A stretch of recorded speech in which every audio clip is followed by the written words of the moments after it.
ओम नमो भगवते वासुदेवाय।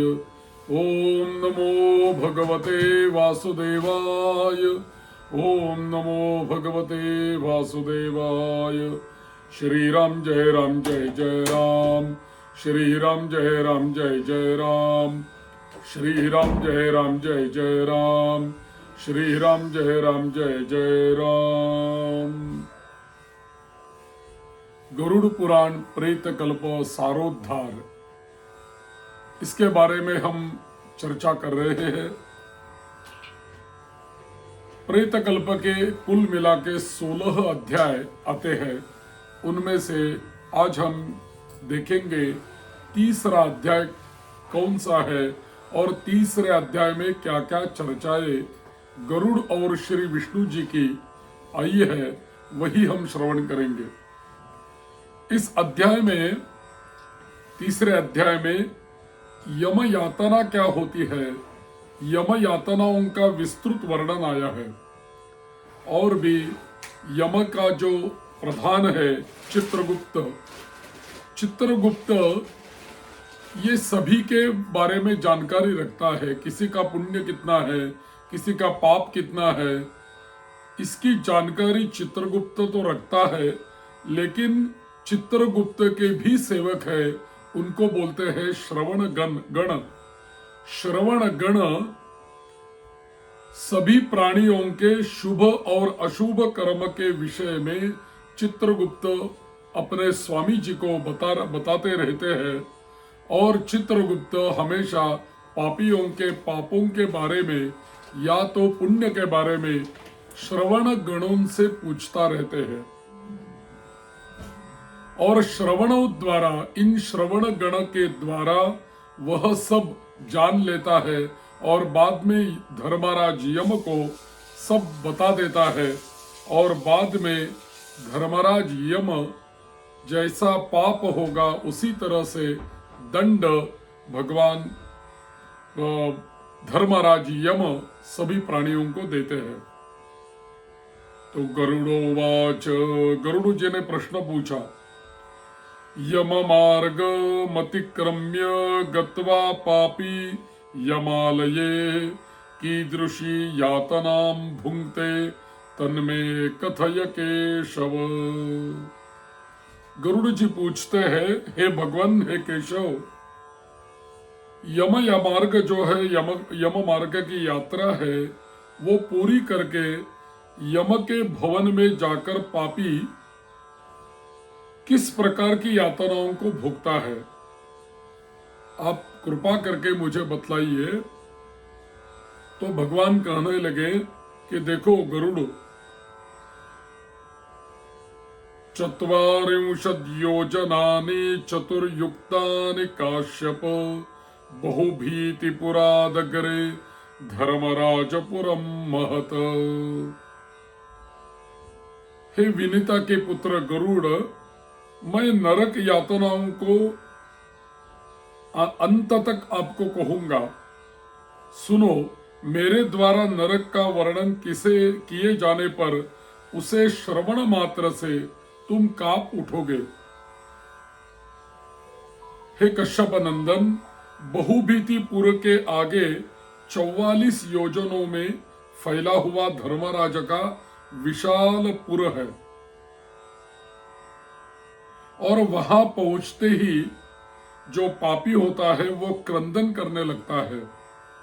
और उनका क्रंदन श्रवण करने के बाद सुनकर, उनका क्रंदन सुनकर यमपुर में विचरण करने वाले जो दूत होते हैं, यम के गण होते हैं, वह दूत प्रतिहार नामक का एक द्वारपाल होता है चित्रगुप्त जी का, उसके पास जाकर उस पापी के विषय में बताते हैं। धर्मराज के द्वार पर सर्वदा धर्मध्वज नामक प्रतिहार नामक द्वारपाल स्थित रहता है। वह द्वारपाल जाकर चित्रगुप्त जी से उस प्राणी के शुभ और अशुभ कर्मों का बताता है, शुभ और अशुभ कर्म को बताता है। उसके बाद चित्रगुप्त भी उसके विषयों में धर्मराज को निवेदन करते रहते हैं। नास्तिका ये नरास्तार्क्ष्य महापापरता सदा तांश्च सर्वान् यथा योग्यम सम्यक जानाति धर्मराट।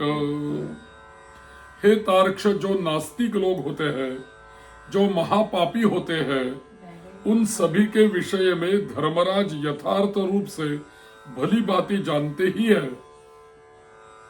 और वो कैसे जानते हैं? चित्रगुप्त से जानकारी लेते हैं। एक है धर्मराज यम, उनके सेवक प्रधान रूप में है चित्रगुप्त, और चित्रगुप्त भी अपने सेवकों के द्वारा जानकारी लेते रहते हैं। तो कौन है चित्रगुप्त जी के सेवक? तो उनको बोलते हैं श्रवण गण, ऐसा बोलते हैं। तो कौन है श्रवण गण? श्रवणा ब्रह्मण पुत्राः स्वरभू पातालचारिणः दूर श्रवण विज्ञान दूरदर्शन चक्षुषः। श्रवण नामक ब्रह्मा जी के पुत्र है, और वह श्रवण गण स्वर्ग में, पृथ्वी के ऊपर और पाताल में हमेशा विचरण करते रहते हैं। और हमेशा विचरण करके वो दूर से श्रवण कर सकते हैं, दूर से ही देख सकते हैं, ऐसी उनकी विशेषता है। और उनके नेत्र सुदूर के दृश्यों को भी देख लेते हैं, और देखने वाले दूरदृष्टि भी उनके पास होती है। तेषां पत्न्यस्तथा भूताः श्रवण्यः पृथकाभयाः स्त्रीणां विचेष्टितं सर्वं तां विजानन्ति तत्वतः। देखो, ये श्रवण गण जो है, उनकी पत्नियां भी होती है। श्रवणी नामक की उनकी पत्नी, पृथक पृथक पत्नियां भी उसी प्रकार के स्वरूप वाली है, अर्थात श्रवणों के समान ही होती है। वही स्त्रियां सभी प्रकार की चेष्टाओं को तत्वतः जानती है। मनुष्य यदि छिपकर कोई पाप करे या प्रत्यक्ष रूप में कोई पाप करे, जो भी कर्म करे, कुछ करता और कहता रहता है, वह सब श्रवण गण और श्रवणिया चित्रगुप्त को बताती है। वही श्रवण और श्रवणिया धर्मराज के गुप्तचर कहलाते हैं, जो मनुष्य के मानसिक, वाचिक और कायिक सभी प्रकार के शुभ और अशुभ कर्मों को ठीक ठीक जानते रहते हैं। तो देखो, धर्मराज यम के सेवक चित्रगुप्त, उनके सेवक श्रवणगण और श्रवण गणों की पत्नियां श्रवणी, ये सभी हमारे पाप कर्म के बारे में या पुण्य कर्म के बारे में हमेशा जानकारी रखते हैं। और वह श्रवण गण ऐसे है, स्वर्ग में भी विचरण कर सकते हैं, पृथ्वी के ऊपर भी विचरण कर सकते हैं, और पाताल लोक में भी विचरण कर सकते हैं। उन्हें यहाँ वहां विचरण करने को कहीं पे भी मनाही नहीं होती, कोई भी मना नहीं करता उनको ऐसा अधिकार है कि वो सभी जगह विचरण कर सके और सभी प्राणियों का दुष्ट कर्म, पाप कर्म देख सके, श्रवण कर सके। और जैसे वो देखते हैं, जैसे वो श्रवण करते हैं, वैसे ही प्रामाणिकता से चित्रगुप्त जी को वो बताते हैं, और वैसे ही चित्रगुप्त धर्मराज को कहते हैं। और भी यहाँ एक कहा है श्रवण गणों के बारे में कि यह श्रवण गण देखते नहीं, किनके और देखते नहीं, व्रतैर्दानैश्च सत्योक्त्या यस्तोषयति तान् नरः भवन्ति तस्य ते सौम्याः स्वर्ग मोक्ष प्रदायिनः। यह जो श्रवण गण है और श्रवणी नामक उनकी पत्नियां है, वह सभी आपको मोक्ष भी प्रदान करने का उनका अधिकार है। लेकिन वो किनको मोक्ष देते हैं, किनको स्वर्ग देते हैं? तो यहाँ कहा है, मनुष्य और देवताओं के अधिकारी वे श्रवण और श्रवणिया सत्यवादी है, केवल सत्यवादी है। उनके पास ऐसी शक्ति है जिसके बल पर वे मनुष्यकृत कर्मों को बतलाते हैं। और एक बात ध्यान में रखो गरुड़, जो मानव जीवन में व्रत करता रहता है, दान करता रहता है, हमेशा सत्य वचन बोलता रहता है, सत्य वचन से जो मनुष्य उन्हें प्रसन्न करता है, उसके प्रति वो अत्यंतिक सौम्य हो जाते हैं और उस मानव को स्वर्ग और मोक्ष प्रदान करने वाले अपने आप हो जाते हैं। तो देखो, ये श्रवणगण, इनको क्या पसंद है? व्रत पसंद है, दान पसंद आता है, सत्य वचन उनको अच्छा लगता है। तो देखो, जीवन जीते समय हमेशा दान करना चाहिए, कुछ ना कुछ दान करो, या दान करो और व्रत करो, जैसे कि एकादशी व्रत है, चतुर्थी व्रत है, 16 सोमवार व्रत है, ऐसा कोई भी व्रत आप कर सकते हैं। तो जो लोग व्रत करते हैं उनके और वो ध्यान ही नहीं देते और तो उनको मोक्ष प्रदान करते हैं।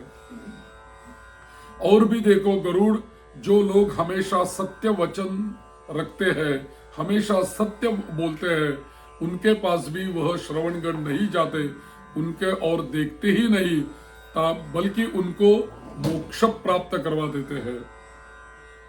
क्योंकि सत्य वचन से और दान से और व्रत से श्रवणगण हमेशा प्रसन्न रहते हैं।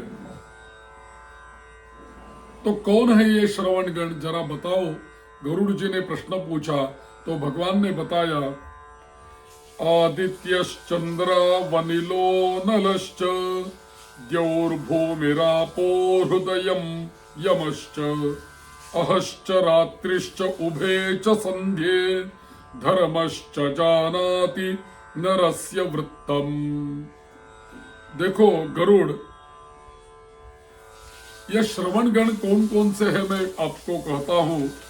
एक तो है आदित्य, चंद्र, सूर्य, चंद्रमा, वायु, अग्नि, आकाश, भूमि, जल, हृदय, यम, दिन और रात, दोनों संध्याएं और धर्म, ये मनुष्य के वृत्तांतों को जानते हैं। तो देखो, आदित्य से हम कभी भी पाप नहीं छुपा सकते, सूर्य से हम कोई पाप नहीं छुपा सकते, क्योंकि जहां हम हैं वहां सूर्य देखता ही रहता है। कोई बोलेगा कि हम सूर्य के प्रकाश में नहीं पाप करेंगे तो चंद्र प्रकाश में रात में पाप करेंगे, तो रात में चंद्रमा देखता है।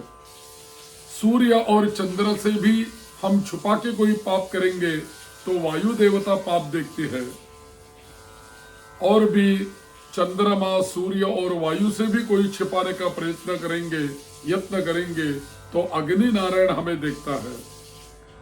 और भी इनसे भी छुपाएंगे तो हमें आकाश देखता रहता है। आकाश से भी छुपाएंगे तो भूमि माता हमारे पाप को देखती है। और वैसे तो भूमि को भार होता है, वो तो पापों का ही भार होता है ना, बाकी किसका भार भूमि को नहीं होता। पाप भूमि से भारी, ऐसा वचन आया है। तो पाप का ही बोझ पृथ्वी के ऊपर होता है। तो पृथ्वी माता भी देखती रहती है कौन कौन से मानव क्या क्या पाप कर रहे हैं। उनसे हम पाप नहीं छुपा सकते और जल से हम पाप नहीं छुपा सकते। और भी छोड़ो, अपने हृदय से अपना पाप नहीं छुपा सकते, क्योंकि हृदय तो हमारे पास ही रहेगा। कौन सा भी समय हो, कौन सा भी जगह हो, हृदय तो चलता ही रहेगा। तो हृदय से हमारा कोई पाप नहीं छिप सकता। और भी यम से हम कोई पाप नहीं छिपा सकते, और दिन से और रात से भी कोई पाप नहीं छिपा सकते। ये दोनों संध्याएं होती है ना, एक प्रातः संध्या और एक सायं संध्या, वही दोनों संध्याओं से भी हम कोई भी पाप छुपा नहीं सकते। और यही जो लोग हैं उनको श्रवणगण कहते हैं। धर्म के और धर्म से भी हम कोई पाप छुपा नहीं सकते। मनुष्य के वृत्तांतों को वो जानते ही रहते हैं। और धर्मराज चित्रगुप्त श्रवण और सूर्य आदि मनुष्य के शरीर में स्थित सभी पाप और पुण्य को पूर्णतया देखते ही रहते हैं। धर्मराजश्चित्रगुप्तः श्रवणा भास्करादयः कायस्थं तत्र पश्यन्ति पापं पुण्यं च सर्वशः। धर्मराज यानी प्रत्यक्ष यम, चित्रगुप्त उनका सेवक और उनके सेवक श्रवणगण और सूर्य, ये चारों लोग मानवों की ओर देखते ही रहते हैं और मनुष्य के शरीर में स्थित जो जो पाप है और पुण्य है पूर्णतया वो देखते रहते हैं। उनको सभी मानवों की पुण्य का और पाप का पता लगता है और पता रहता है, क्योंकि वो हमेशा हमारे ओर देखते ही रहते हैं।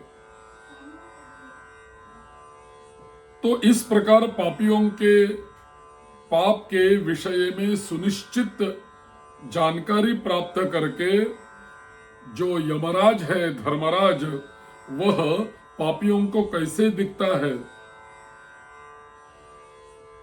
आहूय तन्निजम रूपम दर्शयत्यति भीषणम। धर्मराज उन पापियों को देखकर अपना भयंकर रूप उनको दिखाते हैं ताकि वो डर जाए, भीति से कांपे, ऐसा वो हम उनका रूप दिखलाते हैं। वह पापी ऐसे भयंकर रूप को देखते हैं कि जो हाथ में दंड लिए हुए बहुत बड़ी काया वाले भैंसों के ऊपर संस्थित प्रलयकालीन मेघ के समान आवाज वाले और काजल के पर्वत के समान बिजली की प्रभा वाले आयुधों के कारण भयंकर 32 भुजा वाले 3 योजन के लंबे और चौड़े विस्तार वाले और बावली के समान गोल नेत्र वाले बड़ी बड़ी दाढ़ों के कारण भयंकर मुख वाले लाल लाल आंखों वाले और लंबी नाक वाले ऐसे यमराज को देखकर वो सभी पापी डर जाते हैं। ऐसा भयंकर रूप यमराज धर्मराज पापियों को दिखाते हैं और उनका जो सेवक है चित्रगुप्त, वह भी भयंकर रूप अपना पापियों को दिखाते हैं।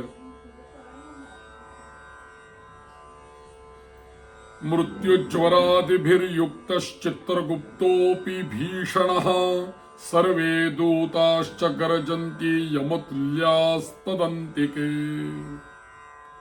मृत्यु और ज्वर आदि से संयुक्त होने के कारण चित्रगुप्त भी भयावह है और यम के समान भयानक सभी दूत उनके समीप पापियों को डराने के लिए गरजते रहते हैं और उन चित्रगुप्तों को देखकर भयभीत होकर पापी हाहाकार करने लगता है और दान न दे करने वाला वह पापात्मा कांपता रहता है और बार बार विलाप करता है तथा चित्रगुप्त यम की आज्ञा से क्रंदन करते हुए उनके अपने पाप कर्मों के विषय में सोचते हुए उन सभी प्राणियों से कहते हैं चित्रगुप्त, भो भो हो पापा दुराचारा अहंकार प्रदूषिता किमर्थमर्जितं पापम युष्माभिः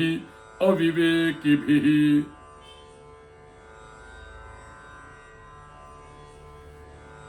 अरे पापियों, क्रोध से तथा पापियों की संगति से जो तुमने पाप किया है वह दुख देने वाला है।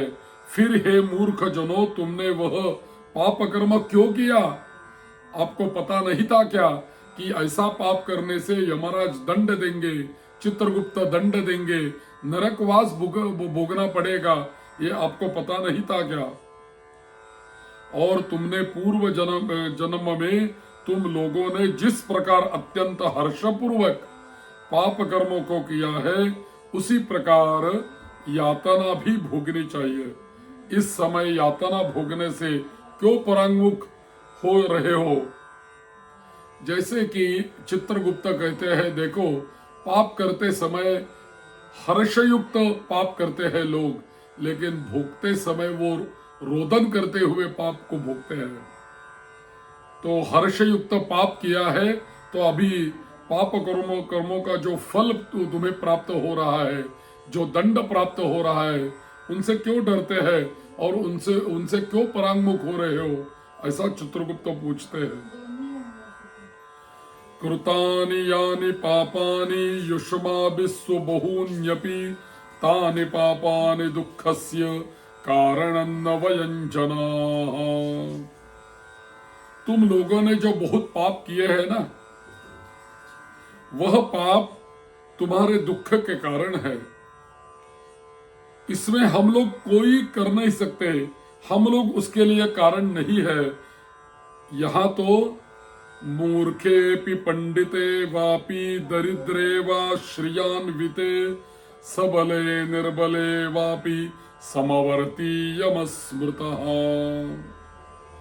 देखो, यहां तो किसी का कोई नहीं चलता। यमलोक में कोई भी मूर्ख हो या पंडित हो या दरिद्र हो या धनवान हो, सबल हो या निर्बल हो, यमराज सभी के समान समानता से व्यवहार करने वाले होते हैं और समान व्यवहार करने वाले कहे गए हैं। इसीलिए आप इनसे छुटकारा नहीं पा सकते। और कौन आएगा तुमको बचाने के लिए? यहाँ चित्रगुप्त के इस प्रकार के वचनों को सुनकर वे पापी अपने कर्मों के विषयों में सोचते हुए निश्चेष्ट होकर चुपचाप बैठ जाते हैं। धर्मराजो पितान दृष्ट्वा चोरवन निश्चलान स्थितान आज्ञापयति पापानां शास्ति चैव यथोचितम। धर्मराज भी चोर की भांति निश्चल बैठे हुए उन पापियों को देखकर उनके पापों का मार्जन करने के लिए यथोचित दंड देने की आज्ञा करते हैं।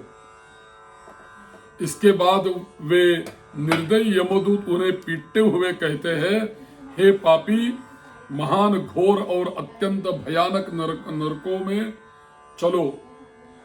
यम के आज्ञाकारी प्रचंड और चंडक आदि नाम वाले दूत एक पाश से उन्हें बांधते हैं और बांधकर नरक की ओर ले जाते हैं। तत्र वृक्षो महानेको ज्वलदग्नि समप्रभः। देखो गरुड़, वहां जलती हुई अग्नि के समान प्रभा वाला एक विशाल वृक्ष है जो 5 योजनों में फैला हुआ है तथा 1 योजन ऊंचा है। उस वृक्ष में नीचे मुख करके उसे सांखलों से बांधकर वह दूत पीटते रहते हैं। वहां जलते हुए वे रोते हैं और उनका कोई वहां रक्षक नहीं होता। उसी शालमरी वृक्ष में भूख और प्यास से पीड़ित तथा यमदूतों द्वारा पीटे जाते हुए अनेक पापी लटकते रहते हैं।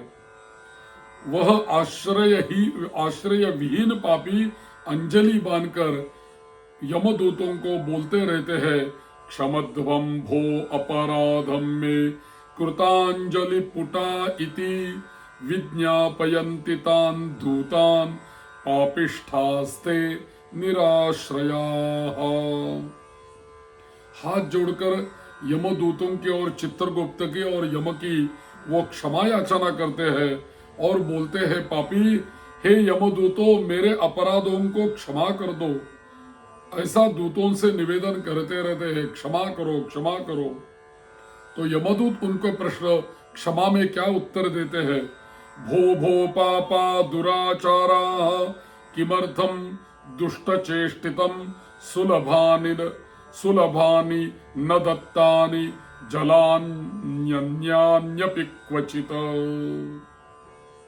अरे बार बार लोहे की लाठियों, मुदगरों, भालों, बर्छियों, गदाओं और मुसलों से उन दूतों के द्वारा अत्यधिक मारे जाते हैं। अरे दुराचारियों, पापियों, तुम लोगों ने दुराचरण क्यों किया? सुलभ होने वाले भी जल और अन्न का दान कभी क्यों नहीं दिया? तो देखो, जीवन जीते समय दो दान महत्वपूर्ण हमारे यहाँ कहे गए हैं। उनमें से एक दान है अन्नदान और दूसरा दान है जलदान। प्यासी जो प्यासा होता है उसको जलदान करना, ये हमारे यहाँ पुण्य कहा गया है। और भूखे हुए जो मानव है उनको अन्न दान करना, वही तो हमारी संस्कृति है। तो अन्नदान से और जलदान से हमें बहुत सारा पुण्य प्राप्त हो जाता है।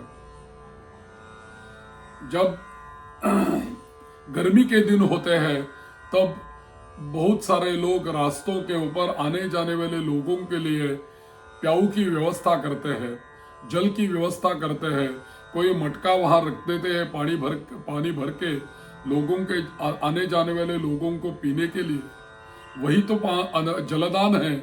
और भी हमारे यहाँ कोई मेहमान आते हैं तो पहला हम उनको जल देते हैं, यही हमारी संस्कृति है। हम किसी के घर में जाएंगे तो हम बोलते हैं ना ऐसा कि वहां उनके घर गए थे लेकिन उन्होंने हमें जल भी नहीं पूछा। तो कोई भी हमारे यहाँ कोई मेहमान आएंगे तो उन्हें पहले जल देते हैं हम, बाद में कोई अन्न या खाना पीना हम देते हैं।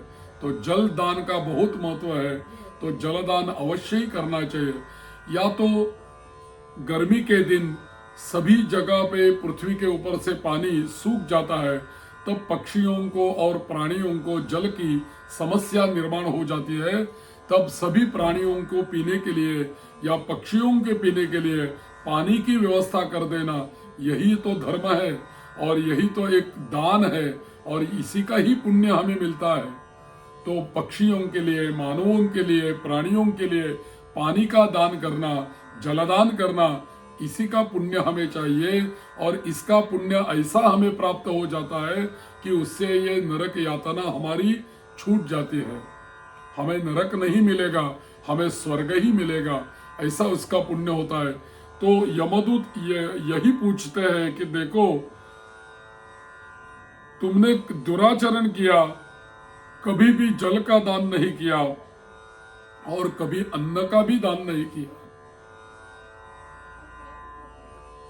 आधा ग्रास भी किसी को दिया नहीं आपने, नहीं तो कुत्ते को रोटी खिलाई, नहीं तो बलिदान में अन्न दिया।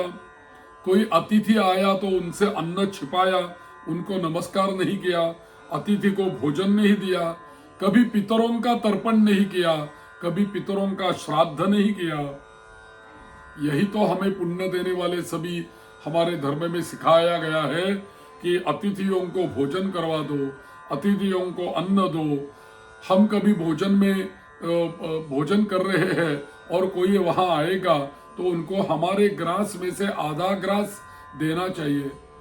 पास में कोई कुत्ता हो, बिल्ली हो, तो हमारे भोजन में से उसको कुछ ग्रास देने चाहिए, यही तो पुण्य है। और इसी से छोटा छोटा पुण्य हमारे यहाँ जम जाता है और उसी का फल आगे स्वर्ग प्राप्ति हमें होती है। तो देखो, आपने कभी पापियों, तुमने कभी किसी को अन्न नहीं दिया, कभी किसी को जल नहीं दिया, कभी किसी को अपना ग्रास में से आधा ग्रास निकाल के नहीं दिया, कभी तुम्हारे घर अतिथि जब आए तो अतिथियों को भोजन नहीं करवाया, कभी भी तुमने पितरों का श्राद्ध नहीं किया, पितरों का तर्पण नहीं किया, पितरों को अमावस्या के दिन कोई दान नहीं दिया, तो इसीलिए आपके पास कोई पुण्य नहीं है, तुमको नरक ही भोगना पड़ेगा। यमराज चित्रगुप्त ध्यान भी नहीं किया और यमराज और चित्रगुप्त का जो मंत्र रहते हैं उनका साल में कभी कभी ध्यान करना आवश्यक होता है। यमस्य चित्रगुप्तस्य न कृतं ध्यानमुत्तमं न जप्तश्च तयोर्मन्त्रो न भवेद्येन यातना। आपको मालूम है सभी पापियों को कि ये देह छोड़ने के बाद यम के पास ही सबको जाना है, यम धर्म के पास, चित्रगुप्त के पास ही जाना है। तो ये जानते हुए भी कभी भी जीवन में यमराज तथा चित्रगुप्त का ध्यान ही नहीं किया। वह हमें देखते रहते हैं, यह इसके ऊपर आपका ध्यान ही नहीं था। और भी कभी यमराज के मंत्रों का जप नहीं किया, चित्रगुप्तों के मंत्रों का जाप नहीं किया, कभी कहीं तीर्थ यात्रा नहीं की, कभी देवताओं की पूजा नहीं की, और गृहस्थ आश्रम में रहते हुए भी तुमने कभी हंतकार नहीं किया। हंतकार यानी क्या है? भोजन से पहले हमारे यहाँ चौक में बलि वैश्वदेव तथा पंचबलि की विधि होती है, और पंचबलि में गाय को ग्रास देते हैं, कुत्ते को एक ग्रास देते हैं, कौवे को एक ग्रास देते हैं, कीड़े मकोड़ों को एक घास देते हैं तथा अतिथि को एक ग्रास देते हैं। इन पांचों के भांति ग्रास देने के बाद भोजन का कुछ अंश निकाल कर उनको देकर भोजन करते हैं। और इन पांचों के लिए भोजन निकालना, यही तो हमारी संस्कृति है। हर वक्त भोजन करते समय इन लोगों का स्मरण करके इनके लिए कुछ ना कुछ थोड़ा अन्न निकालना पड़ता है। तो इसे हंतकार कहा जाता है। और यह जो विधान है, जहां बलि वैश्वदेव संभव नहीं होता, वहां माता अग्नि में अग्नि की आहुति दे देती है और गौ को ग्रास देकर पुण्य संपादन करती है। जहां यह संभव नहीं होता, वहां पुराने जमाने में तो चूल्हे के ऊपर रसोई बनती थी, तो चूल्हे के ऊपर रसोई बनते समय कुछ ना कुछ ग्रास चूल्हे में भगिनी डाल देती थी और भी उससे पुण्य मिलता था। या तो गौ माता को ग्रास देती थी, हर एक घर में गौ माता होती थी, तो गौ को पहला ग्रास जाता था। तो ऐसे करने से ही हमें पुण्य मिलता है। तो देखो, और भी आपने पुण्य नहीं कमाया। शुश्रूषिताश्च नो संतो भुंक्ष्व पाप फलं स्वयं यत्स्त्वं धर्महीनोऽसि ततः संताड्यसे भृशं क्षमापराधं कुरुते भगवान् हरिरीश्वरः वयन्तु सापराधानां दंडदाहि तदाज्ञया। देखो, संतों की सेवा नहीं की तो संतों की सेवा करनी चाहिए। इसलिए अब स्वयं किए गए पाप का फल भोगो। चूंकि तुम धर्महीन हो, इसलिए तुम्हें बहुत अधिक पीटा जा रहा है। और देखो, भगवान हरि ईश्वर है, वे ही अपराधों को क्षमा करने में समर्थ होते हैं। हम तो उन्हीं की आज्ञा से अपराधियों को दंड देने वाले हैं। हमारे हाथ में कुछ भी नहीं होता, भगवान हरि ही अपराधों को क्षमा कर सकते हैं। तो आगे जाकर वो यमदूत निर्दयता पूर्वक उन्हें पीटते ही रहते हैं और उन्हें पीटते पीटते जलते हुए अंगार के समान नीचे गिराते हैं। और भी आगे शालमली वृक्ष के पत्तों से उनका शरीर कट जाता है और नीचे गिरे हुए पापी प्राणी कुत्ते खाते हैं और वे रोते हैं और पापियों के मुख में यमदूत धूल भर देते हैं तथा कुछ पापियों को विविध पाशों से बांधकर मुदगरों से पीटते रहते हैं। कुछ पापियों को गड्ढे में आधा गाड़कर सिर में बाणों को भेदन किया जाता है। कुछ दूसरे पेरने वाले यंत्र में डालकर इक्षुदंड गन्ने की भांति पेरे जाते हैं। कुछ पापियों को चारों ओर से जलते हुए अंगारों से युक्त उलुमुक जलती हुई लकड़ी उनसे ढक करके लोह पिंड की भांति धकधकाया जाता है। गजेंद्रों के सम्मुख रास्ते में फेंक दिया जाता है। किन्हीं को कुएं में फेंका जाता है, किन्हीं को पर्वतों से गिराया जाता है और कीड़ों से युक्त कुंडों में डुबो दिए जाते हैं। वज्र के समान चोंच वाले बड़े बड़े कौवों, गिद्धों और मांस भोजी पक्षियों द्वारा शिरोदेश में, नेत्र में और मुख में चोंचों से आघात करके नोचे जाते हैं। और वही वो प्राणी अपने साथ आए हुए दूसरे प्राणियों को भी देखता है, वो दूसरों पापियों को भी देखता है, और वहां क्या ध्यान करता है और क्या आपस में वो बातचीत करते हैं, उसके बारे में भी यहाँ एक श्लोक मिलता है। ऋणं वै प्रार्थयन्त्यन्ते ऋणं वै प्रार्थयन्त्यन्ये देहि देहि धनं मम यमलोके मया दृष्टो धनं मे भक्षितं त्वया।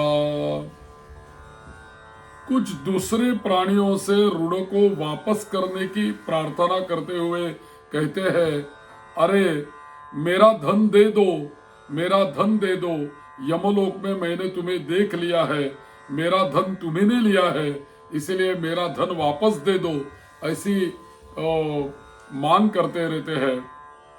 उन पापियों को सम्यक प्रताड़ित करके यम की आज्ञा से यमदूत खींचकर तामिस्र आदि घोर नरकों में फेंक देते हैं। तो कितने नरक है? चतुरशीति लक्षाणि नरकाः सन्ति खेचर तेषां मध्ये घोरतमा धौरेयास्त्वेकविंशतिः। देखो गरुड़, नरकों की संख्या 84 लाख है, 84 लाख संख्या है। उनमें से अत्यंत भयंकर और प्रमुख नरकों की संख्या 21 होती है। तो कौन से 21 नरक है? तामिस्रो लोह शंकुश्च महारौरव शालमली रौरव कुंकुम कुंडमल मलः कालसूत्रक पूतिमृत्तिकः संघातो लोहितोदश्च सविशस्सं प्रतापनः महानिरय काकोलो संजीवन महापथो अवीचिरन् धतामिस्रः कुम्भीपाकस्तथैव च सम्प्रतापननामैव तपनस्त्वेकविंशतिः। नानापीडामया सर्वे नानाभेदैः प्रकल्पिताः नानापाप विपाकाश्च किंकरौघैरधिष्ठिताः। तो 21 नरक है, उसमें से एक है तामिस्र, लोह शंकु, महारौरव, शालमली, रौरव, कुड़मल, कालसूत्रक, पूतिमृत्तिक, संघात, लोहितोद, सविष, संप्रतापन, महानिरय, काकोल, संजीवन, महापथ, अवीची, अंधतामिस्र, कुंभीपाक, संप्रतापन, तपन 21 नरक होते हैं। सभी अनेक प्रकार की यातनाओं से परिपूर्ण होने के कारण अनेक भेदों से परिकल्पित है। अनेक प्रकार के पापों का फल इनमें प्राप्त होता है और ये यम के दूतों से अधिष्ठित होते हैं। इन नरकों में गिरे हुए मूर्ख पापी अधर्मी जीव कल्प पर्यंत उन नरक यातनाओं को भोगते रहते हैं। तामिस्र और अंधतामिस्र तथा रौरवादी नरकों की जो यातनाएं हैं, उन्हें स्त्री और पुरुष पारस्परिक संग से निर्मित कर भोगते रहते हैं। इस प्रकार कुटुंब भरण पोषण करने वाला अथवा केवल अपना पेट भरने वाला भी यहाँ कुटुंब और शरीर दोनों को छोड़कर मृत्यु के अनंतर इस प्रकार का फल भोगता है। और भी प्राणियों के साथ द्रोह करके भरण पोषण किए गए अपने स्थूल शरीर को यही छोड़कर पाप कर्म रूपी पाथेय के साथ पापी अकेला ही अंधकार पूर्ण नरक में जाता है, जिसका द्रव्य चोरी चोरी चला गया है, ऐसे व्यक्ति की भांति पापी पुरुष दैव से प्राप्त अधर्म पूर्वक कुटुंब पोषण के फल को नरक में आतुर होकर भोगता रहता है। केवलेन धर्मेण कुटुंब भरणोत्सुकः याति जीवोन्धता मिश्रम चरमम तमसः पदम् इति गरुड़ पुराणे सारोद्धारे यम यातना निरूपणं नाम तृतीयोऽध्यायः। तो इस तीसरे अध्याय में हमने श्रवण किया कि मनुष्य के नीचे नरकों की जितनी यातना है क्रमशः उनका भोग भोगते हुए वह पापी शुद्ध होकर पुनः इस मर्त्यलोक में जन्म पाता है। और हमारा पाप कितना है, हमारा पुण्य कितना है, इनके बारे में यम धर्मराज कैसे जानकारी रखते हैं और कौन कहते हैं हमारे पाप यम जी को जाके, और चित्रगुप्त को कैसे पता चलता है मानव ने क्या पाप किया है, क्या पुण्य किया है, हमारे और कौन सा किनकी दृष्टि रहती है। जैसे हमारे ऑफिस में, दफ्तर में, घर में, सोसाइटी में सीसीटीवी रहता है, वो सीसीटीवी 24 घंटे देखता रहता है कौन आता है, कौन जाता है, कौन क्या बात कर रहा है, और उसी से पुलिस लोगों को पता चलता है कब चोरी हुई, कहाँ से हुई, कैसा था चोर, वो सीसीटीवी के उपरांत पुलिस को पता चलता है। वैसे ही हमारे और ये सीसीटीवी रखे हैं, उनमें से पहला है सूर्य, दूसरा है चंद्रमा यानी चंद्र, तीसरा है वायु, चौथा है अग्नि, पांचवा है जल, छठवा है पृथ्वी। ऐसे करके ये सब श्रवणगण हमें हमेशा के लिए देखते ही रहते हैं, और प्रातः संध्या और माध्याह्न संध्या भी देखती है, और दिन या रात भी देखते रहते हैं। सभी लोग हमें देखते रहते हैं। किसी से भी हम पाप को छुपा ही नहीं सकते या पुण्य को भी छिपा नहीं सकते। कोई भी छिपकर यहाँ रहने वाला नहीं, वो अपने साथ ही आगे जाएगा। और इसी का सब दूत चित्रगुप्त को कहते हैं, और चित्रगुप्तो यम को सब पापियों के बारे में, पापों के बारे में कहते रहते हैं। और उसके उपरांत सब पाप को सुनने के बाद, श्रवण करने के बाद यम दंड देता है, और दूतों के द्वारा नरक यातना के लिए उस जीव को ले जाते हैं। और वहां ऐसे ही 21 नरक होते हैं, एक नरक से दूसरे नरक में, दूसरे नरक से तीसरे नरक में, ऐसा वो प्राणी मार्ग क्रमण करता ही रहता है। और जब वो सभी नरकों की यातना पूरी हो जाती है, तब वह प्राणी इस पृथ्वी के ऊपर जन्म लेता है। लेकिन दुख नरक भोगने के बाद ही वो जन्म पाएगा। ऐसा ही इस तीसरे अध्याय में गरुड़ पुराण के हमें भगवान ने कहा है। गरुड़ और भगवान विष्णु जी का यह गरुड़ पुराण संवाद है। उसमें से हम प्रेत कल्प नामक जो 16 अध्याय का जो विभाग है, उसके बारे में हम श्रवण कर रहे हैं। उसको सारोद्धार भी बोलते हैं। तो इसका तीसरा अध्याय पूरा हो गया। आगे भी हम ऐसे ही चर्चा करते रहेंगे। आगे चौथे अध्याय में क्या क्या कहा है उसके बारे में हम आगे वाले वीडियो में देखेंगे। ऐसे ही हमारे इस चैनल को जुड़े रहे। मंदार जी हिंदी यह चैनल को यदि सब्सक्राइब नहीं किया तो जरूर सबको एक प्रार्थना है कि सब्सक्राइब जरूर करो, ताकि अच्छी जानकारी आपके पास पहुंचाने का यही तो एक मार्ग है और यही एक मेरा प्रामाणिकता से प्रयत्न है। तो ऐसे ही हमें जुड़े रहे। यदि कोई वीडियो आपको पसंद आ गया तो जरूर लाइक करना, और यदि कोई प्रश्न होगा या तो वीडियो के बारे में कमेंट्स जरूर करना, और अपने परिवारजनों में जरूर शेयर करते रहना। इतनी ही आपको प्रार्थना है। श्री राम जय राम जय जय राम, श्री राम जय राम जय जय राम, श्री राम जय राम जय जय राम, श्री राम जय राम जय जय राम, श्री राम जय राम जय जय राम। श्री राम जय राम, श्री राम जय जय राम, श्री राम जय राम, जय जय राम।